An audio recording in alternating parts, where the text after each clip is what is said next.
कैसे हैं आप लोग? ठीक हैं? ठीक है। आइए हम आज भारतीय संविधान को आगे बढ़ाते हैं। हम लोग भारतीय संविधान पढ़ रहे हैं। भारतीय संविधान में भी हम लोग संविधान सभा के गठन के बारे में पढ़ रहे हैं। संविधान सभा के गठन के बारे में हम लोग इससे पहले 3 वीडियो देख चुके हैं। उसमें हमने कैबिनेट मिशन देखा था, उद्देश्य प्रस्ताव देखा था, साथ ही साथ हमने ये देखा था स्वतंत्रता अधिनियम जो आया था। उसके बाद जो 1947 में जो स्वतंत्रता अधिनियम आया, उसके बाद जो चेंजेस हुए संविधान सभा में, क्या बदलाव हुए, इसके बारे में भी हम लोग देख चुके हैं। 3 वीडियो में हम लोग देखें। आज हम लोग उससे आगे बढ़ते हुए हम समितियों के बारे में देखेंगे कि संविधान सभा में जो समितियां थी, कितनी समिति थी, छोटी भी समिति थी, बड़ी समिति थी, कौन महत्वपूर्ण थी, इन समितियों का कार्य क्या था, आज हम इसके बारे में देखेंगे। कौन महत्वपूर्ण समिति थी, इसके बारे में भी हम लोग देखेंगे। तो आप लोग अगर पीछे वाले वीडियो नहीं देखे हो तो पहले उसको देख लीजिएगा, तभी इसको देखिएगा। ठीक है, तो हम लोग देखें आज हम लोग समिति के बारे में देखते हैं। ठीक है, चलिए। समिति बनाई किस लिए गई, पहले इसके बारे में देख लेते हैं। समिति इसलिए बनाई गई, संविधान सभा में कई समितियां बनाई गई। कुछ छोटी थी तो कुछ बड़ी समितियां थी। बड़ी समितियों का महत्वपूर्ण कार्य थे, छोटी समितियों भी महत्वपूर्ण कार्य थे, लेकिन बड़ी समितियों को अत्यधिक महत्वपूर्ण कार्य सौंप दिया गया। छोटी समितियों को छोटे छोटे चीज़ों पर लगभग विचार विमर्श करने के लिए उनको काम दिया गया। बड़ी समितियों को बहुत ज़्यादा कार्यभार दे दिया गया, उनका कार्य क्या ज़्यादा था। संविधान सभा में बड़ी समितियों का कार्य ज़्यादा था, लेकिन छोटी समितियों का बहुत थोड़ा बहुत था। तो बड़ी समितियां 8 थीं। बड़ी समितियां केवल और केवल 8 थीं, लेकिन छोटी समितियां कई ज़्यादा थीं, लेकिन बड़ी समितियां केवल 8 थी, और ये 8 बहुत महत्वपूर्ण है। इसमें भी सबसे महत्वपूर्ण अगर देखा जाए तो प्रारूप समिति का नाम आपने सुना ही होगा।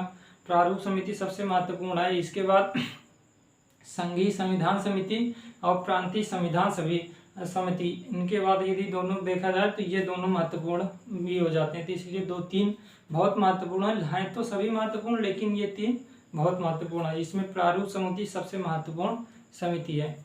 ठीक, तो समितियों को केवल और केवल मसौदा तैयार करने के लिए तथा उस पर विचार विमर्श करने के लिए और एक साथ मिलकर कार्य करने के लिए समितियों को अलग अलग कार्य सौंपा गया। ठीक, आइए हम लोग देखते हैं कितनी समितियां थी। 8 बड़ी समितियां थी। 8 बड़ी समितियां थी।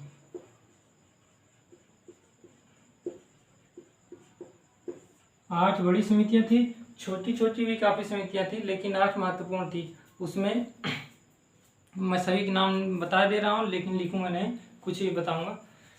जैसे क्या था, संघीय संविधान समिति। संघीय संविधान समिति सभी के अध्यक्ष अलग अलग थे। जितनी समितियां थी सभी के अध्यक्ष अलग अलग थे। जितनी समितियां थी उतने अध्यक्ष थे, और सभी के अलग अलग अध्यक्ष हुआ करते थे। कुछ के एक सेम हो जाते थे, कुछ जैसे जवाहरलाल नेहरू कई के थे, और इसके बाद सरदार वल्लभ भाई पटेल, डॉक्टर राजेंद्र प्रसाद भी ये 2-3 समितियों के अध्यक्ष थे। लेकिन मुख्यतः सभी के कोई ना कोई अध्यक्ष अवश्य हुआ करते थे। तो जैसे संघीय संविधान समिति, इसके अध्यक्ष अगर थे पंडित जवाहरलाल नेहरू। प्रांतीय संविधान समिति, इसके अध्यक्ष हमारे कौन थे, सरदार वल्लभ भाई पटेल थे। संघ शक्ति समिति, जवाहरलाल नेहरू थे। इसके बाद सबसे महत्वपूर्ण जो समिति प्रारूप समिति, इसके अध्यक्ष हमारे डॉक्टर भीमराव अम्बेडकर जी थे। साथ ही साथ अगर देखें कि मूल अधिकार अल्पसंख्यकों से लेकर जो समझौता समिति थी, इसके जो अध्यक्षता कर रहे थे वो थे सरदार वल्लभ भाई पटेल जी। इसके बाद संचालन समिति थी, जिसकी अध्यक्षता डॉक्टर राजेंद्र प्रसाद। कानून व्यवस्था समिति थी, डॉक्टर राजेंद्र प्रसाद थे। राज्यों से समझौता समिति थी, जिसके अध्यक्ष कौन थे, हमारे पंडित जवाहरलाल नेहरू जी। तो ये 8 प्रकार की समितियां थी, जिसमें सबसे महत्वपूर्ण समिति कौन सी है, प्रारूप समिति। छोटी छोटी भी काफ़ी समितियां थी, उससे ज़्यादा महत्वपूर्ण है नहीं, केवल जो महत्वपूर्ण थे हम बता दिए कि 8 ये महत्वपूर्ण समितियां थी, जिसमें सबसे महत्वपूर्ण समिति कौन सी थी, प्रारूप समिति। प्रारूप समिति, ठीक। तो ये सभी आप लिखना हो तो आप लिख लीजिएगा, जो 8 समितियां बताई गई है, और उसमें सबसे जो महत्वपूर्ण समिति है वो कौन सी है, अगर माना जाए तो प्रारूप समिति।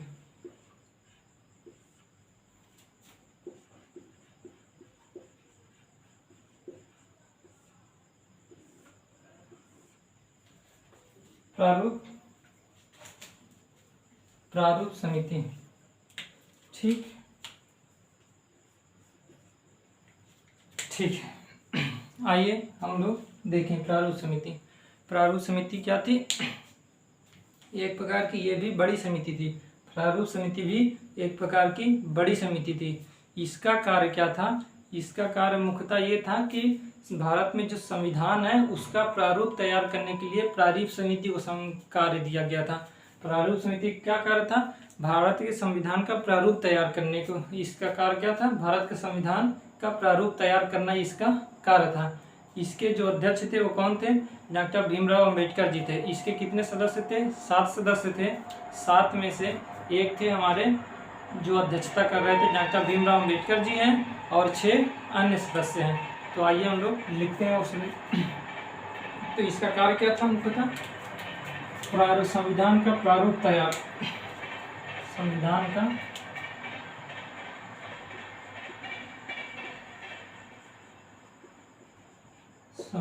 का प्रारूप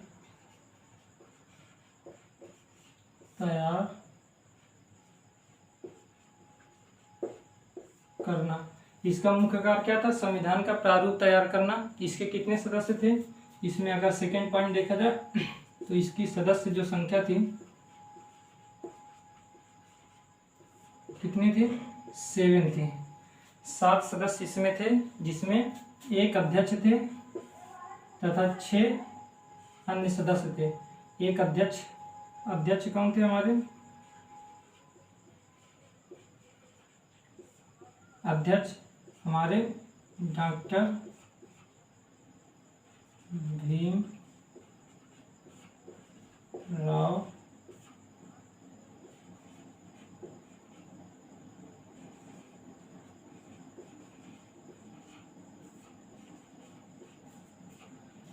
भीमराव अम्बेडकर जी थे, क्या थे? हमारे अध्यक्ष थे। और जो 6 अन्य सदस्य थे वो कौन कौन से थे? देखिए यहाँ लिख रहे हैं, इसमें एन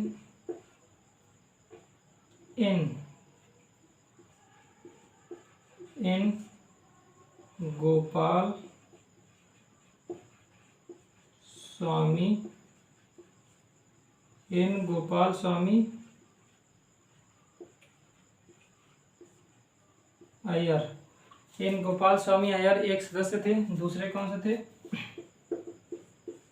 हमारे एन माधव राव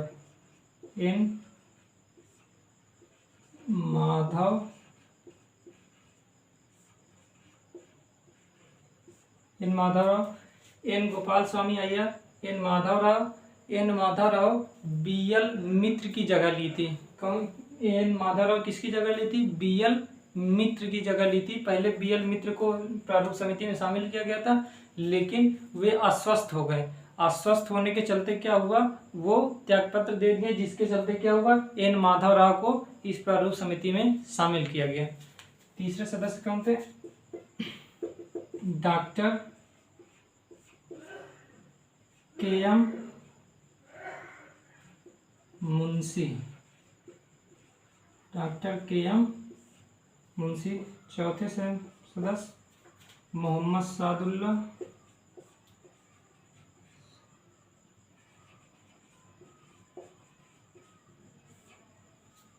जो 5वें सदस्य थे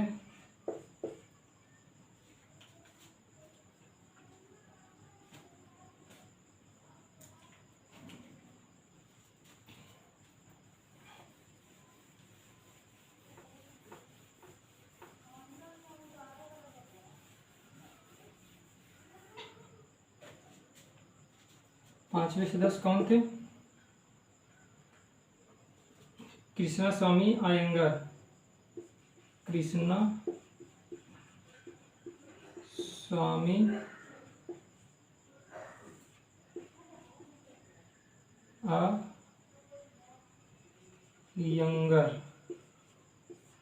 स्वामी अयंगर जो हमारे 6ठे सदस्य थे। डॉक्टर भीमराव अंबेडकर जी तो ये थे, कृष्णा स्वामी अयंगर। इसके बाद हमारे जो छठे सदस्य थे वो थे TT Krishnamachari. TT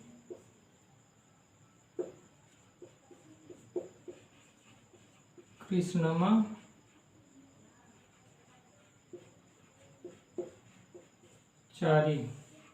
TT Krishnamachari. तो टीटी कृष्णाचारी ये हमारे 7 सदस्य थे। टीटी कृष्णाचारी भी डीपी खेतान की जगह लिए थे। पहले डीपी खेतान को प्रारूप समिति में शामिल किया गया था, लेकिन 1948 में क्या हुआ, डीपी खेतान की मृत्यु हो गई। डीपी खेतान की मृत्यु होने के बाद किसको शामिल किया गया, टीटी कृष्णाचारी को प्रारूप समिति के सदस्य बनाया गया। और एन माधवराव किसकी जगह लिए थे, बीएल मित्र की। और ये किसकी जगह लिए थे, ये डीपी खेतान की जगह लिए थे। ठीक है, ये था हमारा प्रारूप समिति। आइए और देखते हैं।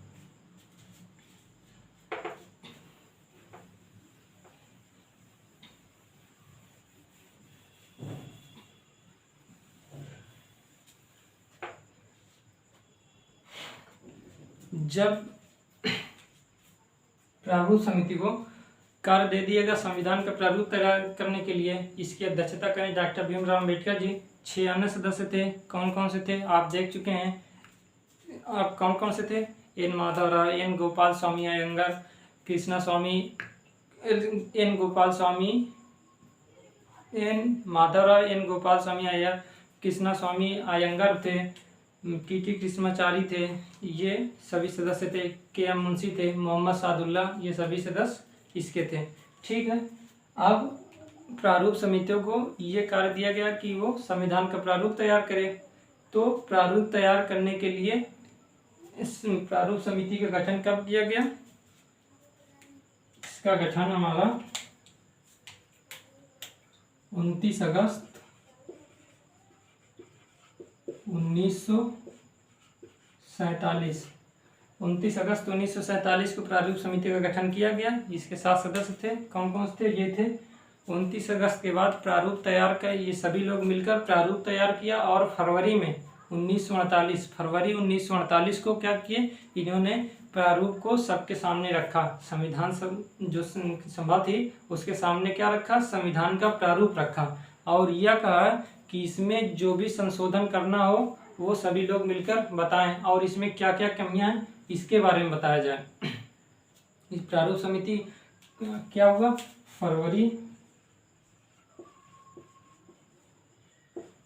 1948 में प्रारूप तैयार कर लिया गया। 6 महीने लगभग हुए थे, अगस्त से फरवरी में लगभग 6 महीने का समय लिया गया। और 6 महीने में क्या किया, प्रारूप तैयार किया गया और संविधान सभा के सामने रखा गया कि ये प्रारूप में जो भी कमियां हैं उसको बताया जाए, उसमें संशोधन करके हम फिर से प्रारूप तैयार करेंगे।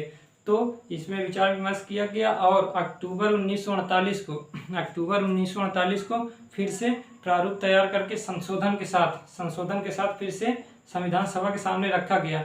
और फिर से ये व्यवस्था की गई कि इसमें फिर जो कमियां हैं उसको बताया जाए, इस प्रकार यह व्यवस्था आगे चली और लगभग 141 बैठकें हुई। प्रारूप समिति की 141 बैठकें हुई, तब जाकर क्या हुआ, पूरी तरह प्रारूप तैयार हो पाया। 141 बैठकें हुई और कितना समय ले रहे थे ये लोग, 6 महीने के लगभग समय ले रहे थे। इसके बाद फरवरी से 8 महीने का समय दिया गया कि इसमें जो संशोधन हो उसको बताया जाएगा। पुनः जो संशोधन करके फिर अक्टूबर में 1948 में क्या किया गया, प्रारूप संविधान सभा के सामने रखा गया। तब ये इतना हुआ। फिर इसमें जो संशोधन था उसको फिर संशोधन किया गया और संशोधन करने के बाद फिर से 4 नवंबर 1948 को फिर से संविधान सभा के सामने क्या किया गया, रखा गया। फरवरी 1948 को रखा गया। फिर संशोधन के बाद अक्टूबर 1948 को रखा गया। 8 महीने का समय दिया गया। फिर इसके बाद 4 नवंबर 1948 को क्या किया गया, 4 नवंबर 1948 को फिर से प्रारूप किसके सामने रखा गया, संविधान सभा के सामने क्या हुआ, रखा गया। 4 नवंबर 1948 को पहली बार संविधान सभा में प्रारूप को एक एक अंश को पढ़ा गया और उस पर विचार विमर्श किया गया। पहली बार हुआ कि 4 नवंबर 1948 को एक एक पृष्ठ को क्या किया गया, पढ़ा गया, एक एक अंश को पढ़ा गया और उस पर विचार विमर्श किया गया। 5 दिनों तक विचार विमर्श हुआ और कितने तक चला, 9 नवंबर 1948 को क्या किया गया 9 नवंबर 1948 को प्रारूप समिति का क्या किया गया, इस पर विचार विमर्श किया गया, फिर से पूरा प्रारूप बना। इसमें जो दूसरी बहस शुरू हुई इसके 9 नवंबर 1948 के बाद फिर से क्या किया गया, प्रारूप समिति को फिर से संशोधित करने के लिए, उसमें जो खामियां थी उसको दूर करने के लिए फिर से संविधान सभा के सामने फिर रखा गया। संविधान सभा फिर से इस पर विचार की और अब की ये लगभग 1 साल का समय ली। नवंबर चल रहा है तो इसके बाद 9 नवंबर 1948 को हुआ। इसके बाद इसी नवंबर से अगले नवंबर तक 1949 तक क्या किया गया, फिर से संविधान सभा इस पर चर्चा की और संविधान सभा चर्चा करने के बाद लगभग इसमें 7,500 कमियां निकाली गई, जिसमें लगभग 2,500 से 3,000 क्या किया गया, संशोधन करके प्रारूप समिति को फिर से रखा गया। और लगभग 17 नवंबर 1949 को 17 नवंबर 1 साल बाद नवंबर है अगले साल 17 नवंबर 1949 को संविधान सभा के सामने फिर से प्रारूप रखा गया संशोधनों के साथ। लगभग 2,500 संशोधन किए गए, 7,500 संशोधन आए थे करने के लिए, लेकिन उसमें से केवल 2,500 से 3,000 संशोधन करके क्या किया गया, प्रारूप समिति ने प्रारूप को संविधान सभा के सामने रखा। फिर सभी लोगों ने मिलकर इस प्रारूप को क्या कर दिया, हम इसे क्या कर दिया, पास कर दिया गया, संविधान सभा द्वारा पास कर दिया गया नवंबर में। कब, 25 नवंबर 1949 को संविधान सभा में प्रारूप रखा गया, पुनः प्रारूप को रखा गया। सब लोगों ने उस पर विचार विमर्श किया और 26 नवंबर 1949 को क्या किया गया, एक्ट पारित किया गया। एक्ट पारित करने के साथ ही क्या कर दिया गया, इस प्रारूप को पूरी तरह से पास कर दिया गया। उस 299 सदस्य, इसमें हमारे संविधान सभा में 299 सदस्य थे, लेकिन 26 नवंबर 1949 को केवल 284 सदस्य आए थे, जिसके कारणवश केवल 284 सदस्यों के हस्ताक्षर से क्या किया गया, इसे प्रारूप को पास कर दिया गया। इस प्रकार हमारा जो संविधान सभा था वो 26 नवंबर 1949 को पूरी तरह से पास हो गया। तो 26 नवंबर 1949 को पास हो गया। इसमें संविधान सभा के जो सदस्य थे वो स्वयं ने क्या किए, उन सभी लोगों ने मिलकर स्वयं को यह संविधान आत्मसमर्पित किया। इसी कारणवश उसके उद्देश्य में यह लिखा भी है कि हम इस संविधान को आत्मसमर्पित करते हैं। इसका मतलब उन संविधान सभा के सदस्यों ने स्वयं को संविधान समर्पित किया था, इस कारणवश उसे क्या कहा गया, हम आत्मसमर्पित हम अंगीकृत करते हैं, यही कहा गया है ना हमारे प्रस्तावना में। तो इस प्रकार पूरी तरह से फाइनल हो गया। ठीक है, इस प्रकार हमारा प्रारूप तैयार हो गया और संविधान तैयार होकर पास हो गया। जब संविधान तैयार हुआ तो उसमें सबसे महत्वपूर्ण भूमिका किसकी थी, डॉक्टर भीमराव अंबेडकर जी की ही थी। इसलिए जो हमारे संविधान के पिता कहे जाते हैं वो डॉक्टर भीमराव अंबेडकर जी को ही कहा जाता है, क्योंकि इनकी सबसे महत्वपूर्ण भूमिका थी। इसके बाद अगर इनकी सबसे महत्वपूर्ण भूमिका देखें तो BN राव की थी, जो संवैधानिक सलाहकार थे। इसके बारे में हम लोग पहले पढ़ चुके हैं। तो संवैधानिक सलाहकार के रूप में BN राव की महत्वपूर्ण भूमिका थी, साथ ही साथ किसकी भी थी, सबसे ज़्यादा अगर देखा जाए तो हमारे डॉक्टर भीमराव अंबेडकर जी की थी। इसलिए इनको क्या कहा जाता है, संविधान का पिता कहा जाता है। ठीक, ये हमारा प्रारूप समिति था। ठीक,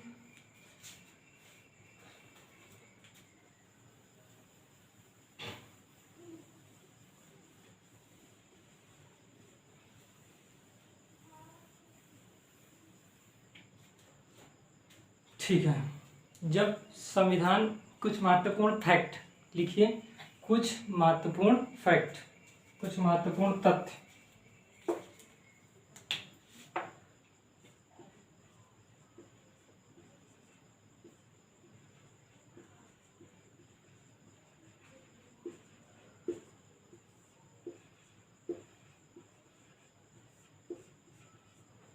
कुछ महत्वपूर्ण तथ्य। ठीक, इसमें लिखिए कि जो हमारे संवैधानिक सलाहकार थे, संवैधानिक सलाहकार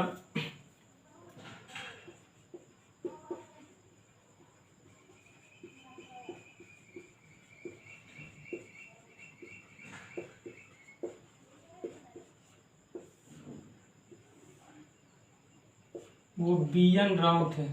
BN राव। संवैधानिक सलाहकार कौन थे? BN राव थे। ठीक है, नेक्स्ट पॉइंट लिखिए इसमें। 26 नवंबर 1949 को जब संविधान लागू हुआ तब उस समय 15 आर्टिकल्स लागू हुए। सभी आर्टिकल्स उस समय लागू नहीं हुए। सभी ने सर्वसम्मति से ये कहा कि कुछ आर्टिकल अभी लागू हो जाएंगे, लेकिन सारे आर्टिकल 26 नवंबर 1950 को लागू 26 जनवरी 1950 को लागू होंगे। तो 15 आर्टिकल 26 नवंबर 1949 को लागू हो गए थे। इसके बाद सारे आर्टिकल कब लागू हुए? 26 जनवरी 1950 को। 26 जनवरी 1950 को क्यों लागू हुआ, इसके बारे में अभी हम आगे देखते हैं। तो इस समय कौन कौन से 5 हो गए, 6 आर्टिकल, 5, 6, 7, 8, 9, 60, 324, 367, 368, 379, 380, 388, 391, 392, 393, ये सभी आर्टिकल कब लागू हुए? 26 नवंबर 1949 को लागू हो गए। और सारे आर्टिकल कब लागू हुए? 1950 को। कब? 26 जनवरी को। ठीक ठीक। इसमें क्या हुए? कुछ आर्टिकल कौन लागू हो गए कब? कुछ अनुच्छेद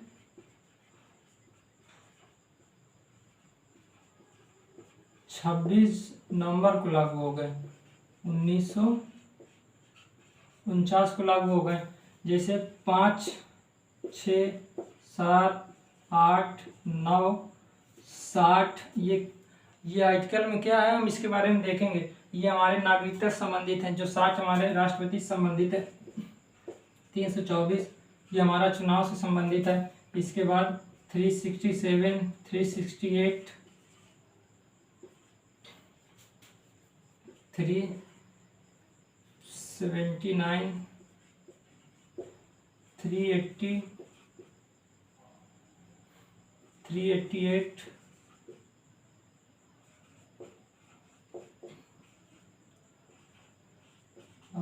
393, ये 1, 2, 3, 4, 5, 6, 7, 8, 9, 10, 11, 12, 13, 14, 15 ये आर्टिकल क्या हुए?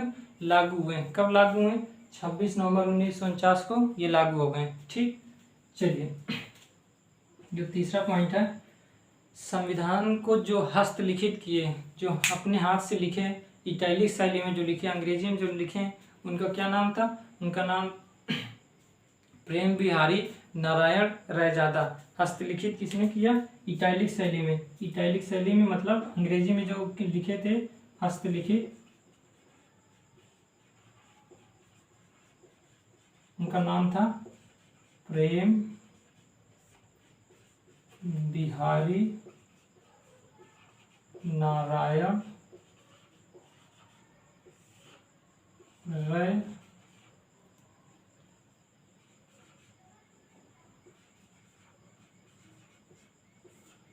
प्रेम बिहारी नारायण रैजादा। हस्तलिखित प्रेम बिहारी नारायण रैजादा ने क्या किया? इटैलिक शैली में अंग्रेजी में प्रेम बिहारी नारायण रैजादा ने ही लिखा था। ठीक है, आगे देखें।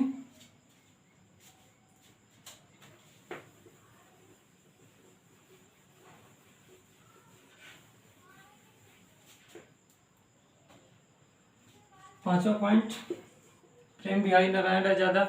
लेकिन यदि कहें इस संविधान को जो सजावट प्राप्त की, जो सौंदर्यीकरण प्राप्त किया, जो दिए सौंदर्यीकरण जो दिए, या पूरे प्रस्तावना को हो या हमारे संविधान को, उनका नाम क्या था?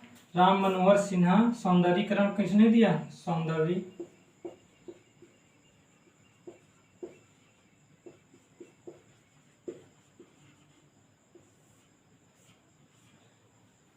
इसमें राम मनोहर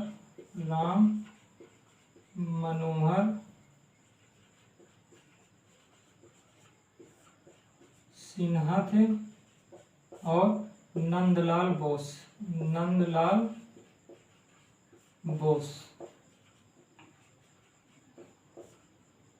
नंदलाल बोस, राम मनोहर सिन्हा। नंदलाल बोस ने क्या किया, संविधान को सौंदर्यीकरण प्राप्त किया, दिए जो सौंदर्यीकरण, उसे सजावट जो दिए, किन्होंने दिया, राम मनोहर सिन्हा और नंदलाल बोस। ठीक, आगे अगला पॉइंट लिखिए, छठा पॉइंट। छठे पॉइंट में ये है कि जो प्रस्तावना को हस्तलिखित किए हैं उनको भी क्या कहा, प्रेम बिहारी नारायण रहजादा ने ही दिया है, लेकिन उसका सौंदर्यीकरण केवल और केवल नंदलाल बोस जी ने किया है, राम मनोहर सिन्हा उसमें शामिल नहीं थे।